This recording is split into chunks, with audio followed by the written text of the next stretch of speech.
Hello everyone. Thanks very much for joining us. My name is Nicholas Reid from Reid Corporate, and on behalf of Nordic Nickel, I'm absolutely delighted to welcome you to this special investor webinar for the launch of the company's $8 million initial public offer. Well, it's always exciting to have a new IPO to bring to investors' attention, and none more so than a company that has been fortunate enough to secure rare, high-quality nickel sulfide assets in a Tier 1 jurisdiction. To quote Nordic's Managing Director, Todd, Nordic is embarking on an exciting journey to build a substantial new international nickel sulfide company against the backdrop of surging demand for high-purity Class 1 nickel sulfides from the battery minerals sector. It's a great pleasure to introduce Todd and Nordic's Executive Director, Rpsg, to investors this morning. I won't steal their thunder by telling you any more about the company's key assets and exciting exploration plans. However, I would like to take a minute just to introduce Todd, who has formally joined the company this week as Managing Director and CEO, following a distinguished career in corporate finance and banking in the natural resources sector, spanning several decades.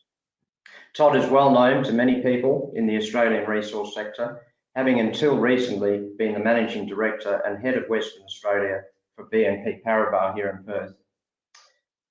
We're also delighted to have Rpsg join us this morning from Hong Kong. Rob brings over 20 years of experience in corporate strategy, mining M&A and mineral exploration as Executive Director and representative of the successful private equity group Starboard Global. He'll give us some insights into the genesis of Nordic, which is about to join a list of notably successful investee companies associated with his group. Warm welcome to both Todd and Rob. We're really looking forward to hearing from you this morning. A reminder to everyone listening in, if you would like to register a question, please use the Q&A tab on your webinar browser to send it in. And please remember to do so while Todd and Rob are presenting, and I'll make sure that I put all questions received to the gentleman at the end of the presentation. I'd now like to hand over to Todd to get things underway this morning. Todd, welcome. Congratulations on Nordic Nickel, what looks like a fantastic offering to the market. Can you please step us through the presentation? Well, great. Thanks, Nick. And thank you, everyone, for joining this webinar this morning. It's a pleasure to be here, and certainly I'm very excited. My name, as Nick said, is Todd Ross. I'm the new MD for Nordic Nickel. And as you mentioned, very excited to be embarking on this journey to build a new nickel sulfides company against the backdrop of surging Class 1 nickel demand. Over the next 30 minutes or so, we will outline Nordic Nickel's plans and how we intend to leverage our portfolio of nickel sulfide exploration targets to capitalise on this unprecedented nickel demand that's coming for Class 1 nickel. So who are we? Well, our IPO for Nordic Nickel opened yesterday. So we're a brand new company. We have an exciting portfolio of new nickel sulfide exploration targets. We hold what we believe it to be a district-scale land package in the Central Lapland Greenstone Belt in Finland. We have drill-ready targets, and we're looking to raise 8 to 12 million to commence our diamond drilling program over the next 12 to 18 months. Excuse me. So where are we focused? Well, we're focused in the Central Lapland Greenstone Belt, one of the world's most active districts for nickel sulfides globally. It's one of the largest paleoproterozoic greenstone belts globally. Sorry, I'll just move along the sides here. Here we go. Next one. Sorry. And it's really already hosts, as we know, a number of very large-scale gold and base metal deposits. The likes of the Kittilä gold mine, which is Europe's largest gold mine in the same province as our flagship Kulu project, 7.4 million ounces, owned by Agnico Eagle. We also have in the same region, the Kevitsa nickel copper gold mine, 307 million tonnes, owned by Boliden. And then the Sakatti high-grade copper nickel PGE project, owned by Anglo American, which is really what we believe to be analogous with the Kulu project. We also know that the Central Lapland Greenstone Belt extends into Russia, the Rpsg Greenstone Belt, and hosts several more nickel copper sulfide deposits. The whole region, while there's been several large discoveries over recent years, has been largely underexplored using modern exploration techniques. We believe that Nordic Nickel has an early mover advantage, and we intend to take advantage of that and really focus on our project in the Cooley district. So our projects, Nordic Nickel has two projects in Central Lapland. They're both highly prospective for nickel sulfide mineralisation. The Cooley project, which as I mentioned is our flagship project, is a vast nickel-rich cumulative system. We have some previous drilling where we've been able to identify extremely wide intersections of near-surface disseminated nickel sulfides with high-grade massive sulfides encountered. The drilling that's been undertaken in the Cooley region previously has been fairly shallow. We also have the Manikiyoki 3 project, which is located to the south of the Cooley project and close to the Sakati underground deposit. It also has similar rock types hosted on the ultramafic lithologies similar to the Sakati deposit. We have a right to earn in 75% interest into the Manikiyoki 3 project. So who are Nordic Nickel and who's the team behind it? Well, we believe we've assembled an experienced and dedicated team of executives and technical expertise that will be able to deliver on our strategy to grow the business.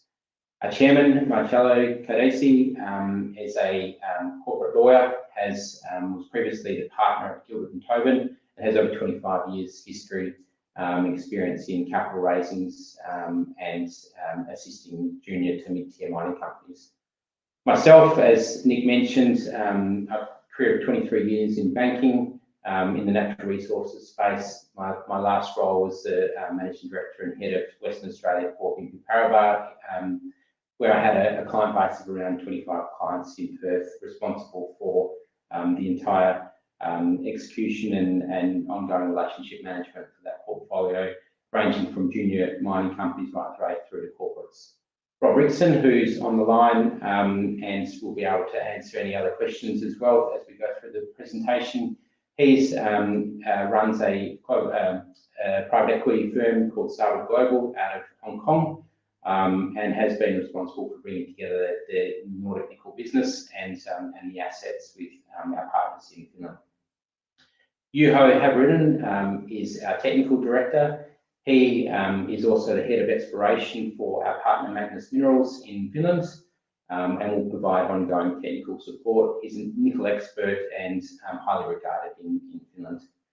Aaron Bertolati is our company secretary and CFO. As a ASX listed entity with headquarters in Perth, we understand the importance of having key partners in Finland where we intend to operate. As I mentioned, we've been able to build good partnerships with our technical support with Magnus Minerals, who are a leading private Finnish geological consultancy firm and represented by Juho on the board. Importantly, as we know, globally getting access to diamond drill rigs has been a challenge, and with the early stage assessment of the previous historic drilling that we were able to undertake, we've identified that we're going to need to get a drill rig fairly soon. And so we were able to negotiate a transaction with Caddy Drilling, which is one of the largest drilling contractors in Finland, to secure the use of a new diamond drill rig for a 3-year period at minimum. And that drill rig has already been delivered to Finland and is ready to go when we're ready to start our drilling campaign. The Ipo offer, as Nick mentioned, we're looking to raise 8 million with the ability to take over subscriptions for an additional 4, 25% offer, and it's a pretty simple ownership structure, ASX listed entity with 100% ownership of the Cooley exploration entity, the company in Finland, which owns the licenses over the Cooley project. So one of the reasons that I was particularly attracted to the opportunity with Nordic Nickel is really these compelling market fundamentals. We all understand that the energy transition is leading to exponential growth in nickel sulfide demand. By way of example, in 2020, there was around 2.4 million tonnes of nickel consumed, of which around 7% of that nickel was going into batteries and battery precursors, so around 70,000 tonnes. The estimates on a conservative basis, based on Wood Mackenzie's latest research, is that by 2040, the total nickel consumption will be around 4.9 to 5 million tonnes, but a much larger proportion of that is needed for the battery metals space. Around 36% will be going to battery manufacturing, and that accounts for around 1.8 million tonnes. I think it's clear to most people now that the world will need a lot more nickel sulfides, and Nordic Nickel is very well placed to be able to take advantage of that. Additionally, Europe is set to become the second largest hub for battery cell production, and around 20% of announced gigafactory capacity that's been constructed in Europe is coming from the Nordic region. On top of this, Finland and Norway host all the nickel and smelting and refining capacity. Nordic Nickel's projects are very well placed to be able to take advantage of this close smelting and refining capacity in the region. We also believe that Finland is a very great jurisdiction to operate in. It has a long mining history.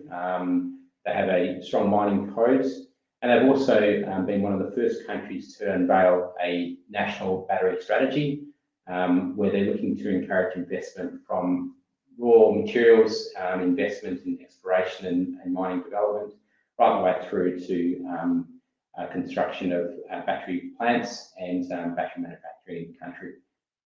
We believe that we'll have strong local and federal government support. So why are we so excited? Well, the Pulu project is really what it's all about. We believe we are very well positioned to uncover a district-scale nickel sulfide camp. As I mentioned, our project is located in the Central Lapland Greenstone Belt, right in the northwestern region of the Central Lapland Greenstone Belt, and there's been a series of historic holes that were drilled back in the 80s and 90s by Outokumpu, which have identified near-surface disseminated nickel sulfides, but also deeper, high-grade massive sulfides. Importantly, there's been very little modern exploration. We still believe that there's a very strong advantage to being the first mover in this area. The Central Lapland Greenstone Belt, when we talk about the geology, is known to host several large deposits, as I mentioned earlier. We have the Kittilä gold mine, the Kevitsa nickel copper deposit, and the Sakatti nickel copper deposit as well. We believe that the geology for Pulu puts us in the right address. One of the largest discoveries in recent times was the Sakatti deposit, and that was hosted in the same rock types of these mafic and ultramafic lithologies where we have Pulu. Pulu, you can see on the geology map here, the green and the olive colours are the mafic and the ultramafic rocks. Our tenement boundaries, we have the blue outlines are the applications, the exploration licence applications. In the very bottom corner, you can see, hopefully on your screen, is a green outline. That is our granted exploration licence, and that's in the Hot and Barra deposit. We'll get into that in a bit more detail in a minute. And then overall, we have an outline of red, which is our reservation area. You can see that where the mafic and ultramafic lithology sits, we have our tenement boundaries over that region.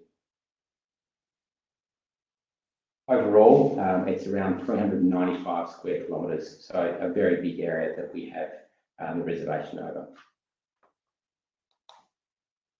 In addition, we know that nickel occurrences are typically coincident with magnetic highs, and if we look at the tenement boundaries now over the magnetics, we can see that there's, these correlate very well with the ultramafic rocks that we've also identified in the region from the previous map. Overall, there's about a 25-kilometre long prospective strike of exploration grounds that we will focus on. Importantly to note, the Sakatti deposit was discovered in the massive sulphides lens were near the base of the cumulate layer, and that's yet to be tested at Pulu, and that's what our focus is going to be on.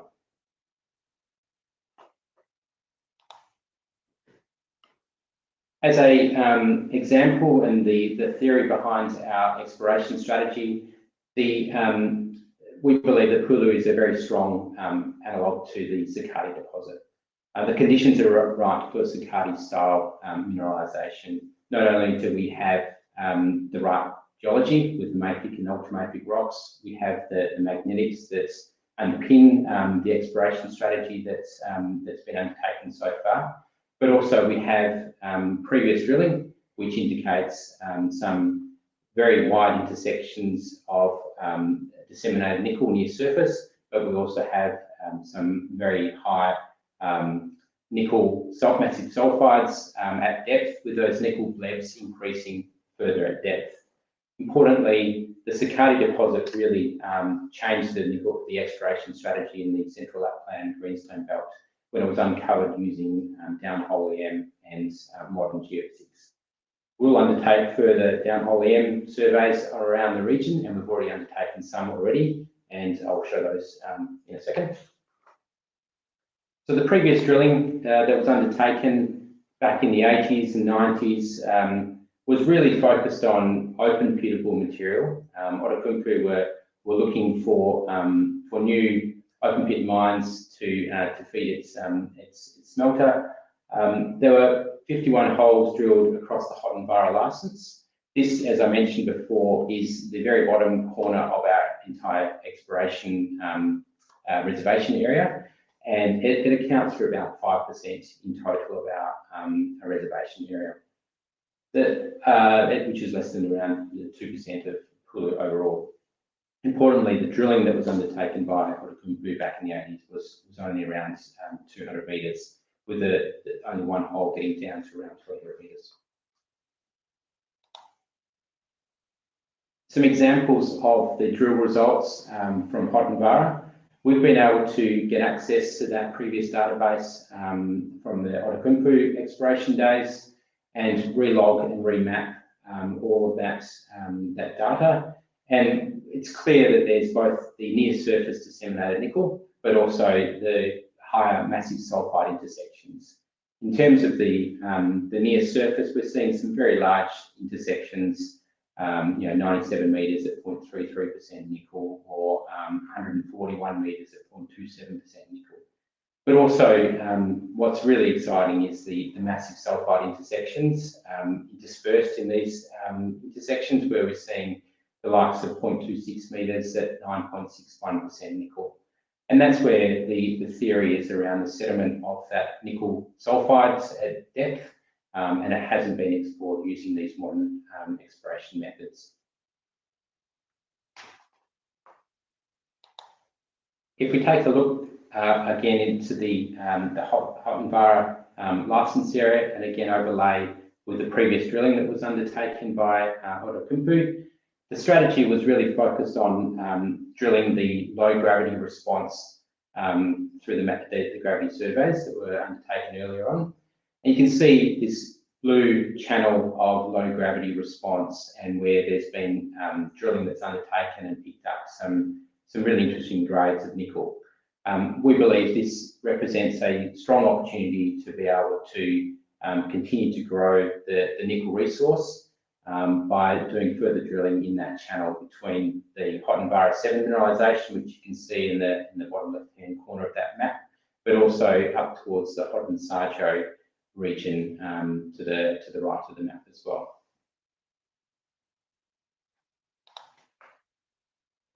Sorry, Todd, I might just point out one thing before you move on there. To that previous slide, I think with the gravity map, that's the magnetic map I'm looking at now, yeah. So it's, I mean, yes, the Outokumpu were hunting the serpentinized lower gravity responses because that's where they knew that the nickel would be near surface.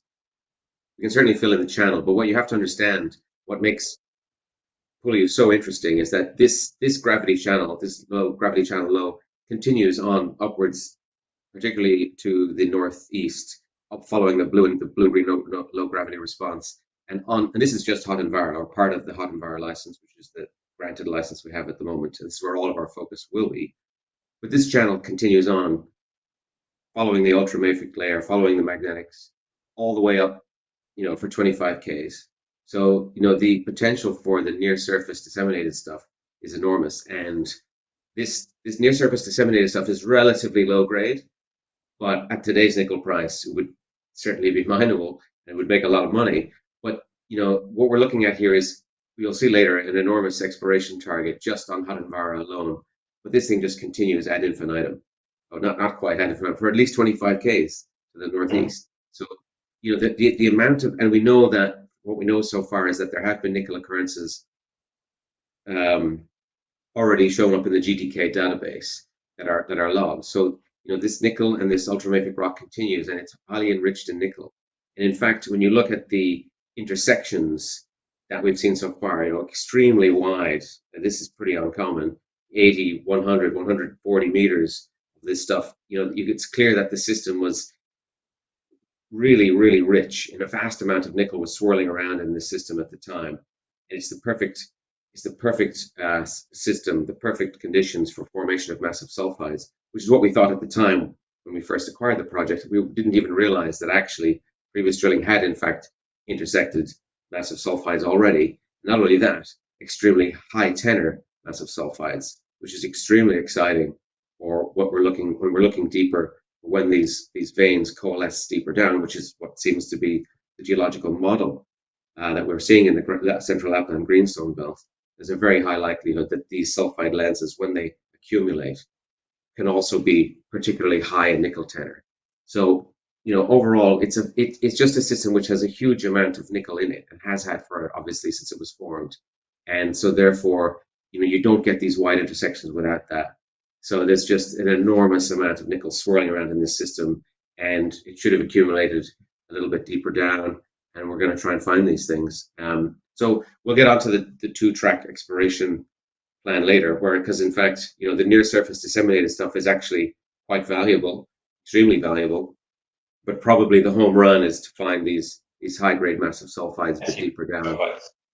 Absolutely, yeah. Thanks, Rob. Look, it's an important point to make. I mean, obviously, Hattendvaara is a small portion of our overall reservation area, and that's what we've been focused on, given we've had the benefit of access to the previous drill core. But as Rob pointed out, we know through the magnetics and through the gravity surveys that have been done over this whole region, there's potential all the way through at least that 25 kilometres of strike that we've identified. And we'll be able to get access to additional historic drilling outside of the Hattendvaara license. We've already started doing that work and relogging and reassaying that core as well. So we'll have continual news flow, but also continual updates on the geology of the region to be able to really refine our targets. I think the point on the magnetics is obviously, the mineralisation has very strong correlation with the magnetic highs, and we understand that the geophysics, as it was the case for Sakatti, is going to be a very powerful tool at Pullew. And the company's really, we're not drilling blind. We have a strong strategy about what we want to do, and we believe there's a lot of exploration upside here. In terms of taking a step back at our cross sections, if we look at again, as Rob mentioned, we believe that the region has all the perfect conditions for massive sulfides. Our exploration target for the Hattendvaara license, based on just the previous drilling that was undertaken by Outokumpu alone, is about 150 to 180 million tonnes at 0.22 to 0.27% nickel. These cross sections that you can see are the previous drill results from Outokumpu. You can see along the histograms on each one of these drill holes, everything above 0.15% nickel, there's a lot of nickel showing up through here, and why we believe there's a very strong exploration target just on Hottenbar alone. If we step into what we have been able to do in terms of geophysics to date, there were identified 12 to 15 holes from the previous drilling that remain open. We've been able to get in and undertake surveys on 3, the downhole surveys on 3 of those holes to date.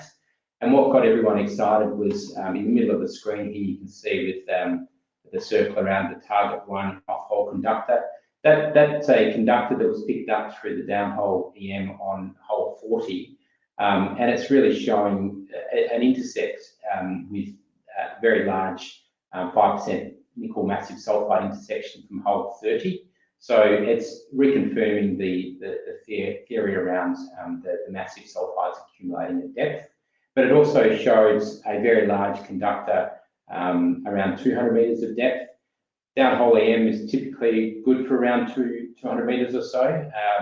So we then undertook further geophysics on the Hottenbar license, and that was done late last year.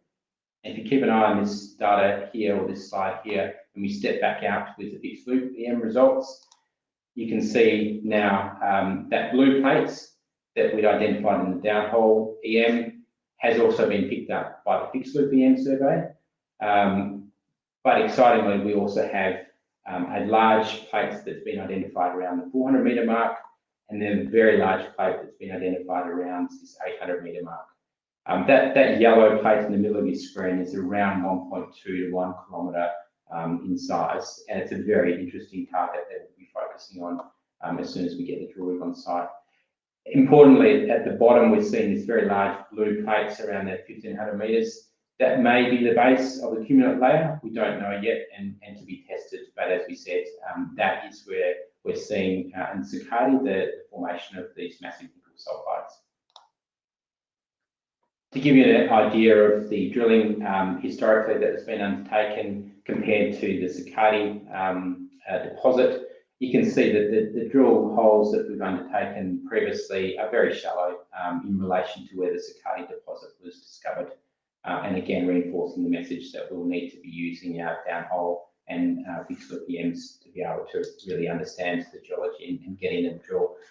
It's also probably important to mention that across our very small area at Hottenbar, you could fit in multiple Sakatti deposits if that was the size of the Sakatti overlaid with the drilling that's been done previously.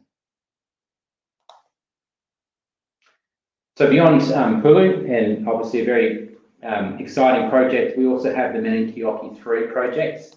That's located further to the south of Pulu, also in the Central Lapland Greenstone Belt, and also hosted by mafic and ultramafic rocks. Similar geology and similar potential to the Sakatti deposit. We believe there's a very strong potential for exploration success in this region, and we've been able to negotiate an earning agreement to earn up to 75% on the Menenkiokki 3 project. There's a lot of activity in this region. Most of the ground has been pegged already, and we're fortunate enough to be able to secure this deposit, or right over this deposit, which, based on Anglo American's original recent geochemical sampling, indicated the highest basic till nickel and copper anomalies.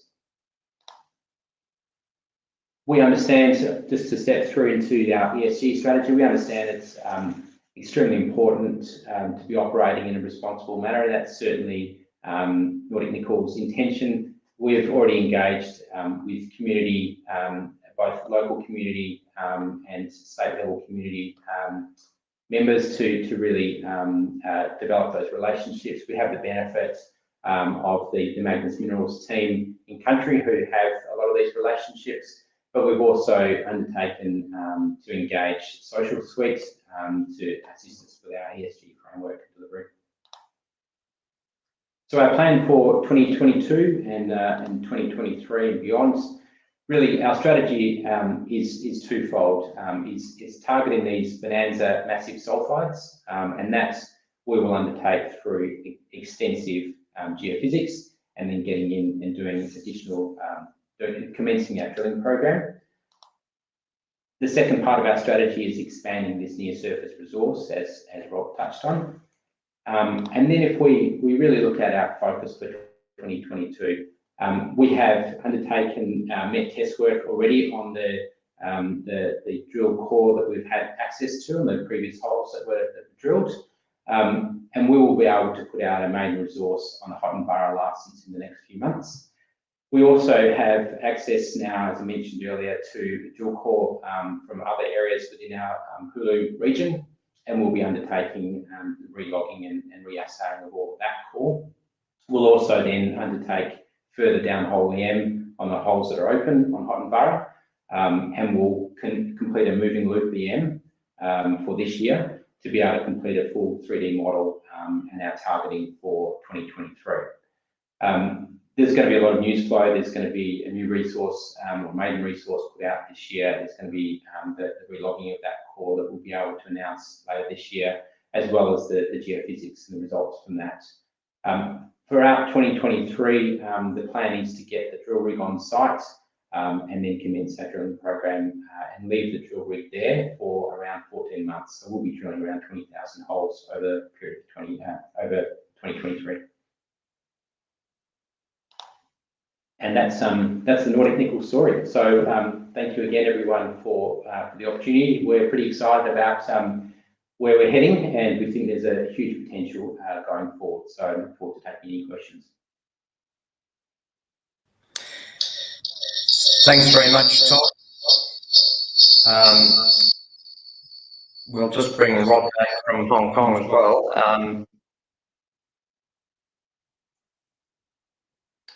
There we go. We've got Rob back on the screen, and we'll go to questions now. Thanks very much. Great presentation, exciting story, and lots to look forward to. Just a reminder to everyone online, please use the Q&A tab to send your questions in. We run an open, uncensored forum here, so we welcome any questions that you can send in, and we'll put them, and I'm sure Todd and Rob will be happy to deal with them. If I could just start with one just from myself, gents, if you could perhaps give us, for the benefit of investors here, a quick overview. Nickel assets are probably pretty rare of this nature around the world. If you could just give us a quick overview of how you came to secure these assets, and perhaps also to bring Rob into the conversation. His group looks at projects all around the world, and be interested to get a comment from him just as to what sets these assets apart from the many projects that no doubt come across your desk, Rob. Oh, okay. History. It's a little bit complicated, but essentially, I think Starboard made a conscious decision about 4 years ago that we really wanted to concentrate on nickel, and in particular nickel sulfides, because the usual stuff: energy transition, electric vehicles. There's really no way to not use nickel as your cathode, at least in terms of current scientific understanding. Things might change, but what was really interesting when you spent a bit of time in the nickel market, as I have in the previous life, what people don't understand is, well, a lot of people do understand this, but tier one, a grade one, if you like, nickel sulfides are essential for the quality of nickel that you need for a nickel cathode. But because basically any small deleterious elements inside the nickel cathode will cause a problem, and there's going to be more and more pressure on nickel cathodes to perform in terms of extending range, cycling from charge to recharge, and also being able to charge quickly. You need higher and higher quality nickel for all these things. It's like a silicon wafer, right? And small impurities can cause huge problems in your chips. So you just can't get that level of purity from nickel laterites or nickel pig iron or ferronickel, obviously. You can theoretically, with vast amounts of electricity, you can get that level of purity, but it sort of defeats the purpose, because that would take enormous amounts of energy.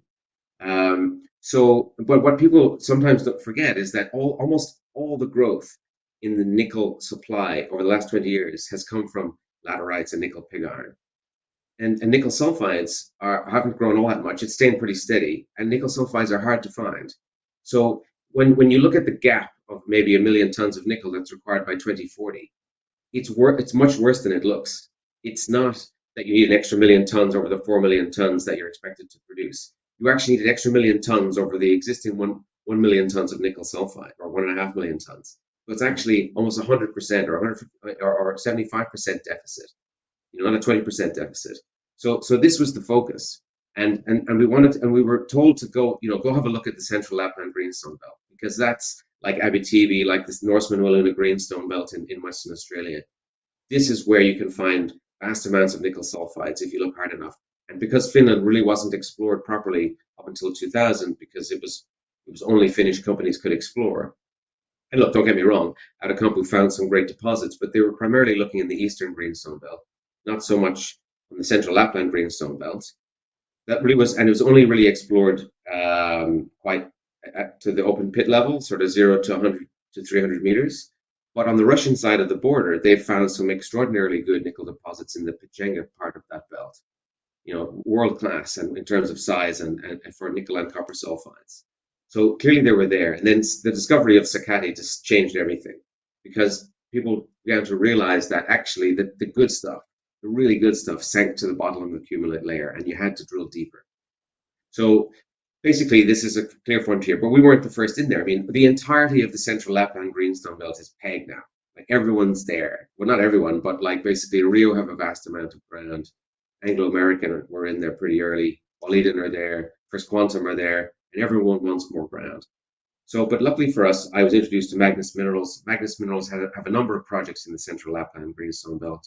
When I had a look at Pulliu, it was the one that stuck out to me, because a lot of drilling had been done, and they had already discovered wide amounts of nickel. But the only thing we had to go on was a report from the late 80s, which dealt with the first 20 holes or so. But what we noticed was the grades were pretty decent, but there was just these wide intersections just showing vast amounts of nickel in the system. So, and no one had drilled deeper. So we did a deal with Magnus whereby Starboard would invest and keep it private for a while and incubate it with a bit of our own private funding. But once we re-logged and re-assayed the core and got a hold of and confirmed that with the previous assay results, which we also got a hold of, we saw that in fact they had already hit massive sulfides, which was what we were thinking was the real home run here. They'd already found them. I mean, fairly thin intersections, but like really high grade. So we just said to Magnus, look, we could earn our way into the majority position by spending €2 million, but I think it's clear that a major discovery has already been made here. It's been overlooked. And what we really need to do is raise €6 or €7 million and properly Swiss cheese this thing and find out. I mean, we can extend the near surface stuff if we want to. What we really want to do is find where those high grade massive sulfide veins are leading to. And the wonderful thing about it was downhole EM, which is the method that Anglo American primarily used to track at Sakatti their near surface thin veins. And they tracked them down, and they found these massive high grade lenses deeper down. They used downhole EM, which was a technique which wasn't available to Outokumpu at the time, or anyone since until now. So we have a geophysical method to be able to track these things. No one's done it before. There's clearly huge amounts of nickel in the system, and we're talking about an area of 400 square kilometers, but more interestingly, 25 kilometers of continuous strike on the eastern limb alone. And we know that it's a V shape, and there's also a western limb, which we're going to leave to a little bit later. But this is huge. I mean, you just don't get that virgin territory.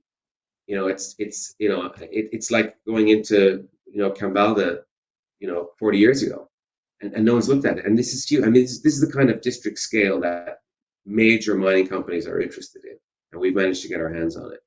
And that's why, so originally it was just the old reports that sort of looked interesting, but as we looked further and further into it, we began to realize that this was really special. And you just don't find it these days. And look, it's exploration. It might take us a number of years to find exactly what we're looking for, certainly for the deeper stuff. But with that amount of nickel in the system and just everywhere you put down a hole, we're just finding hundreds of meters of nickel sulfide. It's disseminated, relatively low grade, but it's all there. And from what we understand, it continues all along that 25 kilometers. So we're not necessarily looking for one Sakatti analog. And by the way, Sakatti is a great deposit. It's probably the best deposit found, nickel copper sulfide found in the world in the last 15, 20 years. So it's a major deposit. 45 million tons at 1% nickel, 2% copper is fantastic, plus the PGEs. But we could be looking for 8 or 9 Sakattis with this type of ground that we have. So it's just really exciting. And this is why one of the first things we did was we did a deal with Kati to build a new rig, because they were totally booked out for the next 3 years. And we were told by Magnus that they're by far the best drilling contractor, and those were the guys who actually did the drilling for Outokumpu, so they know the access to the area. And so we paid for the rig basically, or we paid for half of it, and we're going to get paid back in reduced drilling rates over the next 3 years, and at which point it reverts back to Caddy's ownership, and they'll be the drilling contractor. But this was vital, because we just knew. I mean, you can already see just on Atinvara alone, which is a small part of the whole thing, we've got enough to drill there for the next 2 or 3 years without leaving that little area. And the whole area is so much bigger than that. Securing drill capacity was really important. That's the history and a little bit more, actually, Nicholas. I just thought I'd give a little bit extra here. The excitement of Anyway, there you go. Thanks very much, Rob. That's some great background and context. We'll go to an online question now from an investor. Can you please talk more about Finland's battery strategy and the battery metals value chain and the significance of this for Nordic? Look, it's incredibly important. As I mentioned, Finland was one of the first countries to develop this national battery strategy, and they have all the ingredients to be able to position themselves extremely well for becoming a major battery manufacturing hub within Europe. Not only do they have the raw materials that we're focused on here, obviously with Nordic Nickel and the Buller project, but right the way through to the manufacturing capacity that's being constructed within Finland and the Nordic region. But the technology that they own, the R&D that they've been undertaking, and then the support from the government to be able to incentivise investment in the country as well. So we think it's a great place to be operating, and certainly will be incentivised to continue to do that. Yeah, if I could just add a little bit, Nick, on that one, to put it into context. I've been to Finland many times. It's a lovely place, and they're great, hardworking people. But it's frozen half the year, and doesn't attract huge amounts of immigration on the way in. And apart from the tech sector, and they've been pretty good at that, there's no tourism, and agriculture is not that big there either. So they know that they need to sort of concentrate on certain things and do them really, really well. And they already have an inbuilt advantage. I mean, basically the only nickel mines in all of Europe that are operating are in Finland. And they have 2 operating at the moment. They've got Kevitsa, and Terrafame, which is pretty big. But both of these are relatively low grade open pits. I talk about the stuff near surface at Pulli being relatively low grade, but the nickel grade at Kevitsa is only 0.21%, and the nickel grade at Terrafame is 0.2%. They make it work. They're big open pits, and Finland already has Europe's only nickel smelter. So the only production of nickel matte in all of Europe comes from Boliden's smelter in Finland. Plus they have 2 refineries there. There's another refinery in Norway. So you've got all the downstream stuff, plus you have upstream. So it becomes pretty obvious that if you want to build excellence in one area, and electric vehicles, raw materials, nickel, I mean, it makes pretty good sense. And so they're really getting behind it. They're providing all sorts of support in terms of for all aspects of the value chain. Now, people think a lot about batteries and car manufacturing, and there's that as well, of course. You've got Volvo in Sweden and Northvolt in Sweden, and there's a few other battery manufacturers setting up in and around the Nordics as well. But they haven't forgotten about the upstream raw material, and there are a lot of programs available in Finland that help with early stage exploration. So they are trying to do that part of it as well. And they understand that nobody necessarily likes a big hole in the ground in their country. But the point is, what that big hole in the ground produces is so important for the decarbonization of the economy later, and all the additional value that they do down the value chain, that they understand it's all part of one big package. And so they see the big picture, which a lot of countries don't. So, and look, it's a fantastic place in terms of, governance and strong government and all this sort of stuff. The rules are really, really clear. It's not necessarily the quickest place in the world to get things granted and permitted and all that. They have a system and they go through it, but it's very, very clear. The rules are clear and you get there eventually. And there is a political will and understanding in the population that this is all part of one big value chain, which is going to be of net benefit, not only to Finland, but also to the world. And that's really important when you're trying to, explore and ultimately, obviously, build a mine. Excellent. That's very useful background, and I guess it does cover, I think you've covered the question there about the permitting and operating regime in Finland, which is an important question for investors. Another question that's just come in from someone in Sydney, and I think it is a very relevant question because obviously you've touched on the operating conditions in Finland and the fact that you pretty much have a 6-month window due to access and weather.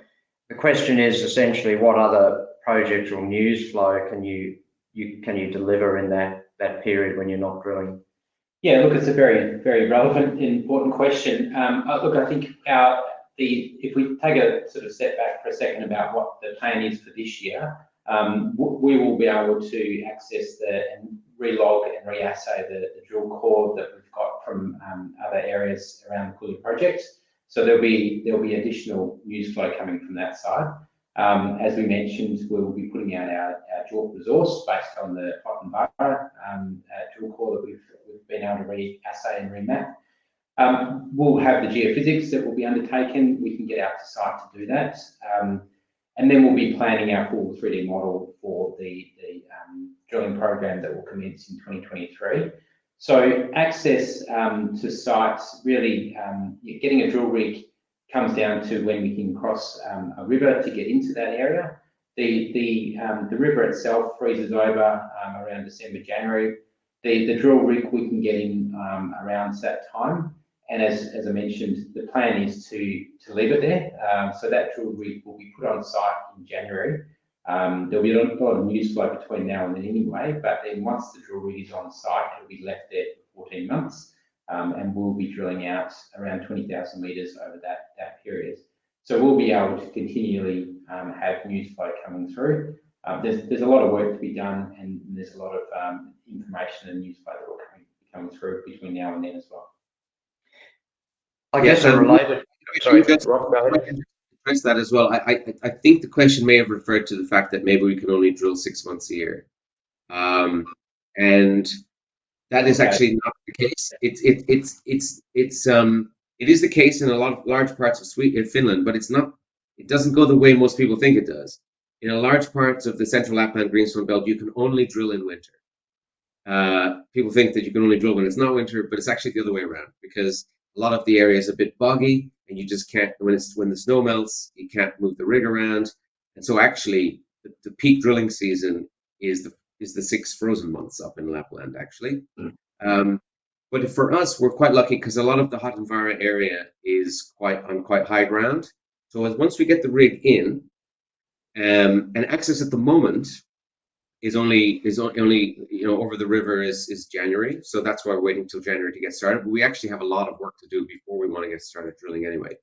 But once we're there, the rig can move around, and we'll probably just, as I said, we'll keep it there until at least March 2024. So we'll have 14 months of continuous drilling. But ultimately, of course, and this is access from the south, which is quickest. There's a small river which blocks it. But actually, ultimately, there is access from the east and northeast, where you're using these forestry roads, which we can access. And ultimately, there's a few little areas where we'd have to improve it and to get just road access. And once that occurs, we can get the rig in and out at any time of the year. So in fact, we're lucky in the sense that a lot of places in the Central Lapland Greenstone Belt, you can't drill during the summer months because it's too boggy and too wet and muddy. But we don't seem according to the drillers, and they've been there. And we've had a look at it as well, on all the drone footage, and we'll be going up there ourselves soon. We're on relatively high ground, so we don't face that problem. So a lot of people can only drill 6 months a year. We feel that that won't be a problem for us. Yeah, and as you mentioned before, Caddy Drilling were the ones that previously drilled out the Hottenvara area, and they're the ones that we obviously have the arrangement with the drill rig, and they're very confident that we can get it there and continue to drill for 14 months, so it won't be a problem. Thanks, Guy. Yeah, that's pretty important clarification, that. Just on the first few months, you'll be pretty unusual for an exploration company being able to publish a maiden resource, as I understand it, shortly after listing. Can you talk us through that a bit more? What work still needs to be done to complete that resource, and when you expect to put that on the table? Yeah, for sure. Look, I mean, the maiden resource, we probably could have done it sooner. I think we wanted to really review the data that we have. We wanted to undertake and complete some met test work, which we'll get back shortly. That gives us a lot more confidence around putting that maiden resource out. And that's really, the work has been done. It's a matter of now compiling it, confirming with the met test work, and then we can publish it within a couple of months of listing. Yeah. I have to. Todd's joined us recently, so I've been sort of more closely involved in the beginning work when we started putting together the geological model and the block model, which does exist already, and that's where the exploration target's coming from. Of course, we don't necessarily need a full met test work suite to put out a maiden resource or an inferred resource, but we do just want to have enough certainty that it has potential to be an economically minable. This is the joke wording. So and in fact, the main thing really we want to confirm is because the numbers we're talking about are total nickel. So we want to confirm that, if the average grade is, call it, 0.22, 0.23% nickel, we want to know how much of that is in sulfide and how much is in silicates. And that's usually the key question for nickel sulfide deposits. And we have already, as I said, we've reassayed all the core. Now, not only have we reassayed every single sample for total nickel, we've done a double assay on some of them, just a nickel in sulfide assay, which is a partial leach to see how much is in sulfide and how much is in silicate. It's not an exact test, but we actually have double results for about 400 of the 1,500 samples. So we actually have covered, almost a third of the total sample. So we've got a pretty good data set, and these are obviously concentrated on most of the areas which were in the resource area rather than outside, or the potential resource area, I should say. It's not a resource yet. So we actually got relatively high nickel sulfide content. So the average was about 78% of the nickel is actually in the sulfide. But what we want to do with the current test work, which has just gotten started, and we'll get the results probably in about a month or maybe 2 months, is just to confirm using petrology and mineralogy and some chemical sampling and the Aztec method of exactly what, and it looks like it's mostly pentlandite, but we're going to confirm exactly what minerals there are and get a much better idea from a different method rather than just partial leach assay to get another view on exactly what the average nickel in sulfide is. And then we have a really strong idea, and we'll have a better idea of how it's all about the likely recovery, basically, to find out what the likely recovery is going to be. So we just want to just really confirm all that work before we actually come out with a maiden resource, which will probably be somewhere, so around the low end of that exploration target, because that exploration target covers the entirety of the license area. What we're looking at is a resource that's going to cover just the areas that have been drilled. Yeah. Fantastic. I think we've dealt with the online questions. I might just a couple of questions just to sort of wrap things up as we get to the top of the hour here. Firstly, I did just want to ask you about those spectacular conductors that you showed us today. Incredible, very exciting. Can you tell us a bit more about what sort of conductances, what strength they were, and are there any indications of any stratigraphic or geological indications that suggest they could be related to something else in the area? Look, I think the early indications from the fixed loop EM were extremely encouraging. We have already filtered through from the lower conductance plates that were picked up, so they were certainly the highest conductors that were identified through the fixed loop EM on that slide that I showed you earlier. So that's, I think, again, reconfirming the theory around these massive sulfides accumulating at depth. What was interesting was obviously that first borehole EM survey, which picked up that the conductor off hole as well, which then was coincident with the higher grade drill core that we'd seen in a subsequent hole nearby, 5% nickel. So look, I think it confirms the thesis. It's really now to be tested with additional drilling. What we haven't been able to identify yet is the base of that cumulate layer, and where that sits, and whether or not that's at that 1500 meters level that we saw with the fixed loop EM. We just don't know yet. We need to be testing that further. Yeah, I lost contact. I lost contact with you guys there because I was quickly going to try and go check the that fixed loop EM report to try and get the exact conductance numbers. I can't find it at the moment, but look, these EM surveys are a little bit of a little bit of magic here and special sauce there. Because the exact conductance level that is a sort of a combination of the thickness of it plus the sulfide content and the extent of it. So a higher conductance doesn't necessarily mean higher nickel content, for example. It could be higher sulfide content, or in fact, it could be just a really thick thing or a combination of the two. And I'm trying to find the exact numbers, but it probably doesn't really matter. I mean, I think the highest conductance was on that near surface, and again, it can be how close it is to surface, but that near surface one, which was coincident with the 5% nickel, but the ones down below it are all pretty high conductance. But these things are never known for sure until you use the old truth machine, the old drill rig, to see exactly what it is. My view on the conductors actually is that we know that there's massive sulfides around the place. What really made me happy was the downhole EM, borehole EM in that hot and Sayo area where we had that 5% nickel intersection was mapped beautifully to the fixed loop EM. It also picked it up. So now I'm thinking the fixed loop EM is good. It's working. It's picking up these massive sulfides because we know that downhole EM was right because it matched with that 5% nickel thing. So it looks like it's picking up massive sulfides. The deeper ones, we don't know what they're connected to yet. We don't know if it's all part of the same system. We hope it is. What makes me very excited about them is that they're big, especially the one at 800 meters. It actually has about 500 meters of depth extent. It starts from about 500 meters and goes down to almost 1,000 meters.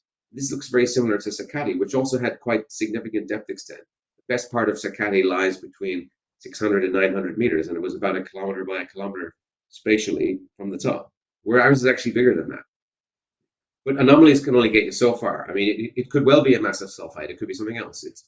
You're in the middle of an ultramafic layer, so it's unlikely to be anything else. But it could well be a massive sulfide, but it may not be enriched in base metals. It could be just pyrite, right? So you never know until you drill it. But my view is I'm pretty confident that as confident as you can be on these things, that it could be good because the other massive sulfides we're intersecting are all extremely high. Well, some are high nickel tenor, some are extremely high. We've got 5-10% nickel, and it doesn't occur every day. This is pretty rare. That's really, really high. So if it all is all part of the same system, if you're seeing 5-10% nickel in places and you've got a big old massive sulfide somewhere, you've got a decent chance that it's all part of the same system. They're connected, and you could easily get very high nickel tenor. And you've got some ones that are even deeper than that. And what I find interesting is that almost everywhere else in the Central Lapland Greenstone Belt, you're seeing coincident high-grade copper and nickel. What we're seeing at Puli is very different. The copper is almost totally eliminated, and it's all nickel with a bit of cobalt. Very high-grade nickel, but in the massive sulfides with a bit of cobalt. So where's the copper gone? in almost all of the geological models, the copper and the nickels form together. So where's the copper? Has it migrated somewhere? And has it gone spatially to the east or to the west, or is it down deeper? You know, did it just get separated over time at depth? So maybe some of these are nickel and some are copper. Look, I don't know. We definitely don't know for sure. This is an exploration company. But there's so much smoke, we're really hoping that there's a big old fire down there.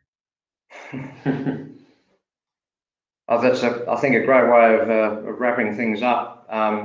Thanks very much, Rob, for that overview and for your input this morning. And Todd, maybe if I could just ask you to bring us home, how do investors get involved? If you want to just maybe wrap us up with a few comments on the brokers. I think Taylor Collison, Vert Capital, lead managers on this IPO. That's and just a quick summary of next steps from here. Yeah, when you plan to list. Great, thanks. Yeah, thanks, Nick. I mean, look, so our website's nordicnickel.com. It's on the presentation here as well, or you can reach out to me directly. As you say, the brokers lead arrangers are Taylor Collison and Vert Capital. You can apply directly through the link on that Nordic Nickel website. The next steps are we're in the open period now. We opened yesterday. That'll continue on for the next couple of weeks, and then we'll be listed beyond that. So we're certainly very excited. We think there's huge potential, as Rob said as well. It's going to be a really interesting journey, and we hope everyone can continue to follow our story as we progress over the next few months. Thanks very much, Todd. Thank you, Rob. Exciting story. Thank you to everyone for joining us this morning. A recording of this webinar will be emailed to everyone and will be published on YouTube and available on social media and our website. And as Todd said, if you like to get involved, reach out to him directly or to us here at Reed Corporate. So thank you very much. This is going to be a story that we're all going to be following with great interest over the coming weeks and months. So thank you to everyone for joining us and have a good day. Thank you, Nick. Thanks, Nick. Thanks, everyone. Right.